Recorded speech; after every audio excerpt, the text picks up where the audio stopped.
మాకు దేశంలో కానీ రాష్ట్రంలో కానీ ముస్లిం మైనారిటీల పైన విపరీతమైన దాడులు జరుగుతున్నాయి. ఏ దాడి జరిగినా కూడా వాళ్ళని నిండి చేస్తున్నారు. ఈ దుర్మార్గమైన విషయం ఏంటంటే ఎక్కడన్నా ఏదైనా జరిగిందనుకో పక్కపక్కల ఈ ముస్లింలే బాంబులు వేసి వీళ్ళని ఏదో అంటే దేశం కానీ ఉగ్రవాదలాగా మరి ఏదో రౌడీలలాగా చూస్తుంది ఈ దేశము మరి బీజేపీ మద్దతు పార్టీలు. సో ఇది మంచి పద్ధతి కాదు.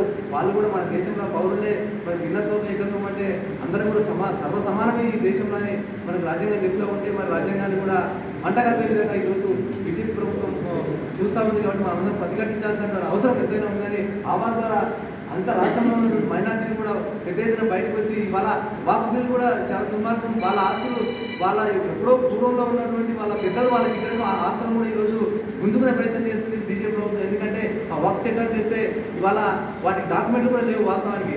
వీళ్ళు ఆ సాగుతో ఇవాళ డాక్యుమెంట్లు ఏమైనా మసీదులను దర్గాలను శ్మశాన వాటికలను ఎక్కడెక్కడ ఉన్నటువంటి ఇవన్నీ పెద్ద పెద్ద దర్గాలను కూడా ఆక్రమించుకున్న పరిస్థితిలోకి బీజేపీ ప్రభుత్వం కుట్ర చేస్తుంది. మరి దీన్ని అంతటిని అరికట్టాలంటే ఖచ్చితంగా ఆవాస్ సభలు పెద్ద ఎత్తున తెలంగాణ రాష్ట్రంలో జరిపి మరి పెద్ద ఎత్తున చైతన్యం చేసి మరి వాటిని ప్రతిఘటించే విధంగా ముందుకు తీసుకెళ్లాలని మనస్ఫూర్తి కోరుకుంటూ నాకు ఈ అవకాశం ఇచ్చినటువంటి పెద్దలందరూ కూడా పేరు మీద తెలియజేసి ముఖ్యంగా మా